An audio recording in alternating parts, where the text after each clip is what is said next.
Hello and welcome to Toronto, where for the first time in 2 years, this beautiful city is welcoming film lovers from around the world to the Toronto International Film Festival.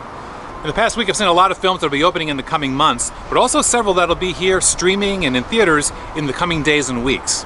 Here's the best of them. I'm Bill Newcott, film critic for the Saturday Evening Post, and from the Toronto International Film Festival, this is Movies for the Rest of Us. Have you never done pictures without those eyelashes? Nope, and I never will, because that's my trademark. And, you know, if I take that away, then it's not me. You remember Tammy Faye Baker, the long-suffering, mascara-smeared wife of disgraced televangelist Jim Baker. Well, Jessica Chastain plays her in The Eyes of Tammy Faye. As Tammy Faye, Chastain cements her place as one of the film's great screen chameleons, taking on the veil of a vivacious woman damaged by a nightmare childhood, a social maverick who takes on the persona of a submissive wife to a powerful and influential man, yet who through it all manages to remain true to her convictions. Tammy Faye, what'd you do? Hello, Mother. This is Jim Baker, my husband. We suspect going in that the film will side with Tammy, and indeed, she is portrayed as a woman swimming against the tides of corruption and oppression. But there's a surprising amount of sympathy for Jim here, too.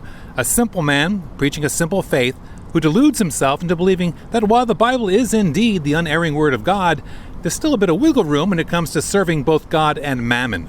To the wonderful Andrew Garfield from Hacksaw Ridge pulls the challenge of playing Jim Baker not as a ruthless hypocrite, but as a man flailing to succeed in both religion and the business of religion. It's worth noting that The Eyes of Tammy Faye is surprisingly respectful when it comes to the subject of faith. It's religion and the seemingly irresistible human compulsion to utilize it as a cudgel of control that the filmmakers can't stand. During lunch at Pat Robertson's mansion, Tammy Faye's insistence on sitting at the men's table nearly crushes Jim's career before it gets started. God is my witness. I made a pledge to continue to expose the sins in this country. The Bible explicitly forbids homosexuality. There's no gray area. Well, you know, I don't think of them as homosexuals. I just think of them as other human beings that I love. You know, we're all just people made out of the same old dirt. And God didn't make any junk. The last straw comes at the height of the AIDS crisis in 1985, when on her Tammy's House Party show, she invites Steve Peters, a gay California pastor afflicted with HIV, to speak about the epidemic and explain to the show's millions of viewers how a man could be both gay and Christian. I want to put my arm around you. And I want to put my arms around you, Tammy Faye.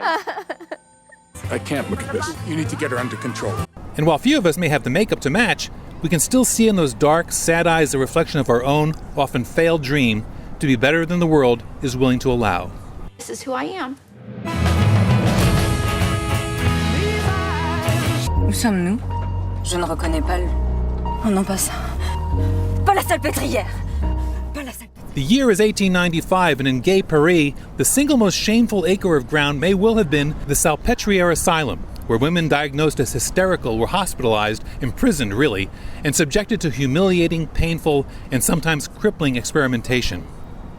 In The Mad Women's Ball, starring, written, and directed by Melanie Laurent, we experience the horrors of that asylum through the eyes of Genevieve, a lively young woman who insists she can converse with spirits of the dead, but whose real malady is a willingness to speak her mind to the domineering men of the era, most especially her imperious father. Mesdames et messieurs, je vous prie maintenant d'accueillir... The social event that gives the film its name, a distressing annual fundraiser at which the deeply troubled women are paraded before donors like abused show horses, provides Genevieve with a chance to escape, with the help of her doting brother and the hospital's head nurse, who at long last is beginning to defy the monstrous doctors who run the place. Nous sommes éternels. 911, what is the address of your emergency? I just want to talk to you. Is there someone with you? Uh-huh. Does the person you're with know you called us? No. Who do they think you called? Your child? Yes, sweetie. Does the person you're with have a weapon? Yes. The Guilty is a dialogue-rich story of the worst night in a 9/11 operator's life. It actually could have worked as a radio drama, but that would have meant missing Jake Gyllenhaal's ironclad performance in this taut psychological thriller. Gyllenhaal here is almost animalistic, mouth taut, eyes darting like ricocheting bullets, as life and death scenarios unravel over the air, maddeningly out of his reach.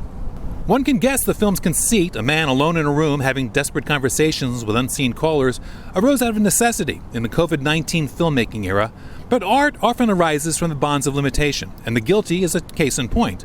Director Anton Fuqua, who made Training Day and The Equalizer, ordinarily loves to expand his action films into sprawling set pieces, but here he wisely sticks to the prototype. This may well be the first film Fuqua has made in which the hero does not walk slowly away from an exploding car or building, but Gyllenhaal provides all the fireworks he needs. I need you to pull the handbrake hard. Pull it. Dear Evan Hansen, today is going to be an amazing day, and here's why.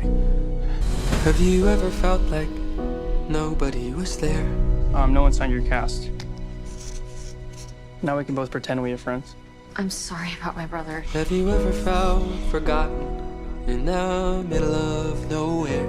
I wish everything was different. A feel-good musical about teenage depression and suicide?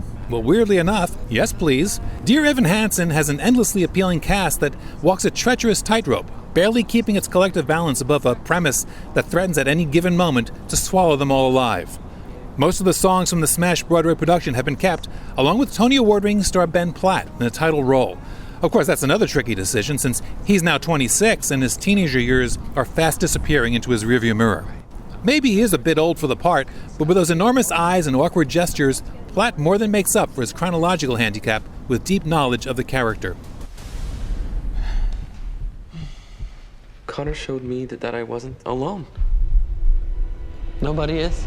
So let that lonely feeling wash away. I didn't know that you were hurting. Julianne Moore shines as his harried, distracted but loving mom, and while Dear Evan Hansen may be a bit manipulative in drawing tears from its audience, you have to give the filmmakers some credit for knowing precisely which strings to pull and when. I already know you. And I love you.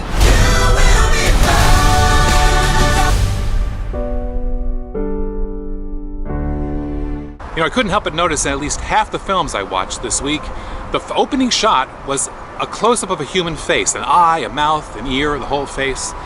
And of course that serves to create immediate intimacy with a character. It draws you right into who they are. But I think it's something more. I think it has to do with the year we've just had, where you and I have not had the opportunity to get close enough to just about anyone to see the pores on their face. And cinema has always been about fulfilling fantasy and taking us to places we maybe can't go but would like to go. And getting that close to a human face for the past 12 months, well, that's been pretty much unthinkable, hasn't it? But the movies can take you there, like anywhere else. Oh yeah, this is who I am. Well, that's our show. I do hope you'll get into a theater one of these days to watch a movie that's showing in a theater. From the Toronto International Film Festival, I'm Bill Newcott.